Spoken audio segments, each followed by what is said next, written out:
يا مولنا عبدك سامي أمتي فرد بجاه المصطفى أمتي يا مولنا عبدك سامي أمتي اكتب صلاة وسلام للنبي بالآل وصحبه ذوي التجنب سلم بجاهي وجاه المرام أمته يا واحدا لغما تفضلا على سبيل الإيمان بفرج يا واهب الأمان جميل أوصل جميع المسلمين والمسلمات أمن رب العالمين اكتب صفاء لجميع المحسنين والمحسنات يا ولي المؤمنين بالله والرحمن والرحيم بمن يحبون كما يمر لوجهك الكريم وجه فرجا بلا أذى لمن يديم الرجاء هب لي ذوي الإيمان والإسلام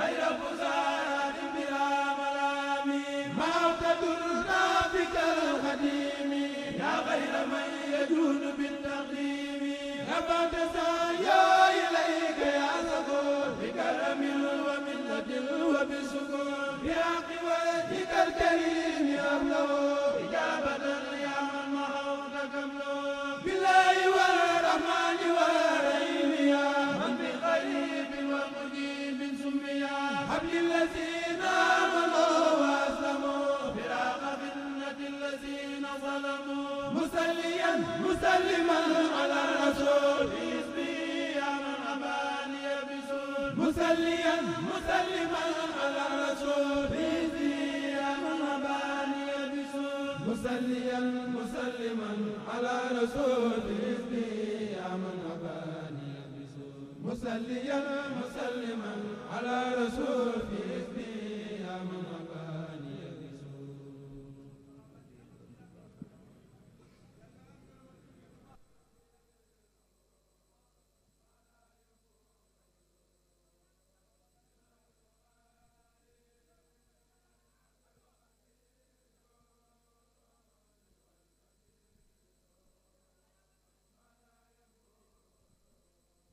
بسول.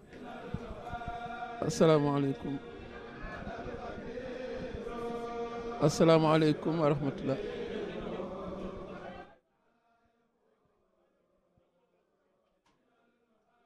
asalaamaaleykum wa rahmatullahi taala wa barakaatu. kon ñu ngi santaat bu baax tey jii di fukki fan ak ñaar ci weer Ramadan ñu dund bis bi njàngum xasida gi ci kanamu Cheikh Mouhamadoul Mountakha Mbacké tey nag sant nañ taat bu baax nañ ko doon waxee rek suba ak jàmm incha allah di fukki fan ak ñett ci weer Ramadan ñi war a ay njàng mi ci biir salle bi ci kanamu sëriñ bi mooy Nour Daarayni bu Hizbut Tarqiyyah bu Tivaouane ñoom ñoo ay njàng mi ñi nga xam ne nag ñoo war a gàttandu gunge sëriñ bi mooy Nour Daarayni bu daara Hizbut Tarqiyyah bu Kaolack kon loolu mooy programme suba bi incha allah ñuy santaat bu baax ci teew gi ak teewlu gi di ñaanalaat Cheikh Mouhamadoul Mountakha Mbacké mu yàgg fi lool te ànd ak wér.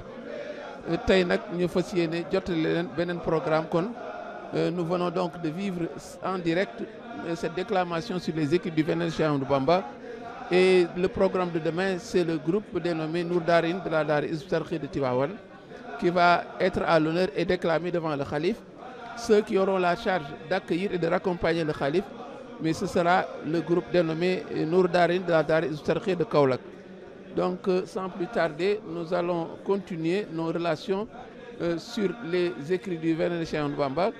Aujourd'hui, nous avons prévu de vous parler d'un khassida très connu et d'un khassida légendaire, d'un khassida qui est un témoin et une bonne source d'information. Il a pour titre Khaloli Yarkan. Khaloli Yarkan, c'est le nom, c'est l'incipit parce que c'est le nom par lequel on le désigne. C'est un poème qui n'est pas long, qui fait 10 vers. C'est un poème qui a été composé sur la métrique bassite, comme Rabbi Bima Eshraou, ou bien comme le poème Raye, ou bien Mimia. Donc c'est un poème écrit sur la métrique bassite. C'est également un poème écrit avec la rime en ni. C'est donc un nounieux, c'est la lettre noun flanquée de la voyellation i. Donc tous les vers se terminent par le son ni jusqu'à la fin. C'est pourquoi on dira que c'est un nounieux, c'est un khassida écrit avec la rime en noun. Donc il faut rappeler que le Khassida, il y a un contexte important. Il y a un contexte important qu'il est bon de rappeler ici. Ce Khassida, le Cheikh l'a écrit à Mbacké Kadior. À Mbacké Kadior, là où il vivait, avant de s'engager sur cette quête qui va l'amener à Touba, avant également de s'engager dans la voie de l'exil. Et il faut dire que, pour ce qui est des circonstances, c'est un poème qui a été écrit vers les années 1300 de l'Hégire, donc un peu vers 1882 dans le calendrier grégorien. Et il faut dire qu'il est survenu un événement marquant dans la vie du Cheikh, c'est le rappel à Dieu de son illustre père, Mame Mor Anta Sali. Et ce poème a été écrit dans les circonstances de l'oraison funèbre de son vertueux père, parce que simplement on l'avait invité à venir remplacer son père dans ses fonctions de cadi du roi Lat Dior, parce que simplement son père était le cadi de ce roi Lat Dior, et c'est le roi qui avait sollicité, n'est-ce pas, qu'il vienne être son conseiller. Mais le vénéré Mame Mor Anta Sali s'était installé, n'est-ce pas, pour garder ses distances à Patar, loin de la résidence du roi, et il était consacré à l'enseignement religieux, à l'enseignement du Coran. C'est un illustre homme de Dieu, mais qui était occupé à cela, puisque Allah dit le souverain est venu le solliciter pour des conseils dans ce que l'islam recommande. Il n'y a pas autre chose. Et c'est ce à quoi Mame Mor Anta Sali s'est consacré, mais trouvant également toute la satisfaction dans le fait d'être un enseignant dans la dara qu'il avait dans son centre d'éducation religieuse, jusqu'à ce qu'arrive le décret de notre Seigneur et qu'il fut rappelé à Dieu. Et à la suite, n'est-ce pas, de ce rappel à Dieu, les dignitaires ont voulu approcher le cheikh pour lui demander de venir remplacer son père dans cette tâche de conseiller du roi, ignorant que le cheikh avait des ambitions bien différentes.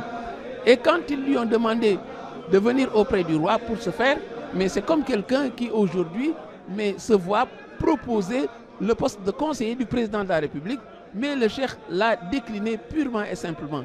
Et pour mieux conforter qu'il n'est pas dans cette posture-là, il a écrit, n'est-ce pas, ce poème qui est aujourd'hui un poème référence, qui est un élément, n'est-ce pas, important pour qui veut connaître la géographie du cheikh.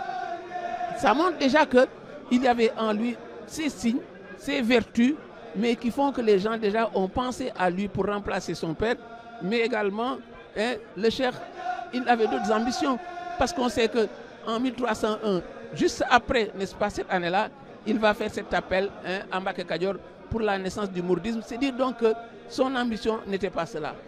Et dans la réponse qu'il leur a servi dans ce poème, le premier vers est important. Il dit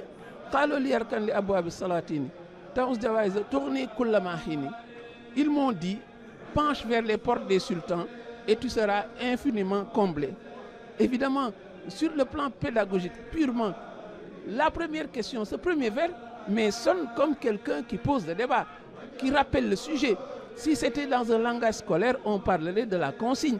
Quel est l'objet, n'est-ce pas, de ce point qui ressemble à une véritable dissertation et à laquelle le cheikh va répondre parce qu'il a des arguments et des arguments à n'en plus finir qu'il va développer dans tous les autres vers. Donc, le premier vers pose le débat, pose l'interrogation, rappelle la question qui était posée, question à laquelle il va répondre. Et sur le plan énonciatif, il sera aisé de remarquer également le cheikh vogue du ils m'ont dit, ensuite il dira je, ensuite il dira tu. Donc vous voyez que même sur le plan énonciatif, on voit à quel point le texte est en train de se mouvoir selon les arguments qui sont développés. Au plan, donc, les 8 vers, le cheikh va répondre sur 8 vers après avoir posé la question qui lui a été donnée. Et on est habitué à cela. On se rappelle que dans Oqal Bukao, on lui avait simplement dit Oqa, doit-on pleurer ces gens-là qui sont décédés? Et il fera un long poème. Donc, en termes d'arguments, n'est-ce pas, le cheikh en avait plein le sac. Et il répond, n'est-ce pas, disant Fakultu, hasbi rabbi waqtafaytu bihi. J'ai répondu, Dieu me suffit, je me suffis à Dieu et ne trouve satisfaction qu'en lui. Et jamais je n'agrée autre chose que la religion et la science. Le ton donc, dès le départ, est péremptoire. il est même catégorique. Le vers 3 le confirme quand le cheikh dit « Je n'ai de crainte, d'espoir qu'en mon roi, il me protège et m'enrichit ». Alors, ce qui semble, n'est-ce pas, être un rejet catégorique est en fait des leçons de tawhid que le cheikh égrène. Ce sont des leçons élémentaires de foi, de confiance en Allah, de tawhid qui doit être le lot de chaque musulman. Et au vers 4, le ton vire presque au sarcasme quand il dit « Anne ufawidu ahwali liman ajazo ». Comment disposerais-je d'ailleurs ma destinée entre les mains de ceux qui, de leur sort, sont aussi indigents que les pauvres? Oui, le ton devient sarcastique. C'est comme si maintenant, il leur montre ce pour leur dire que mais ce à quoi vous m'invitez, mais c'est une aberration. Quelqu'un qui est indigent et qui m'invite à déposer mes affaires entre ses mains parce que, dit-il, le roi, quelque grand qu'il puisse paraître, n'est qu'un homme indigent. C'est un homme ordinaire qui ne peut rien faire s'il n'y a pas l'agrément d'Allah le Très-Haut. Et donc, ce à quoi vous m'invitez, c'est une aberration. Ce propos est renversé au vers 5 quand le cheikh dit « Comment la soif d'assouvir un besoin me pousserait-elle à fréquenter les parterres de Satan ?» Le sarcasme vire maintenant à la diatribe, mais c'est une critique acerbe, caustique même, et la diatribe est très apparente puisqu'il considère, il assimile la fréquentation des rois de son temps à des parterres de Satan.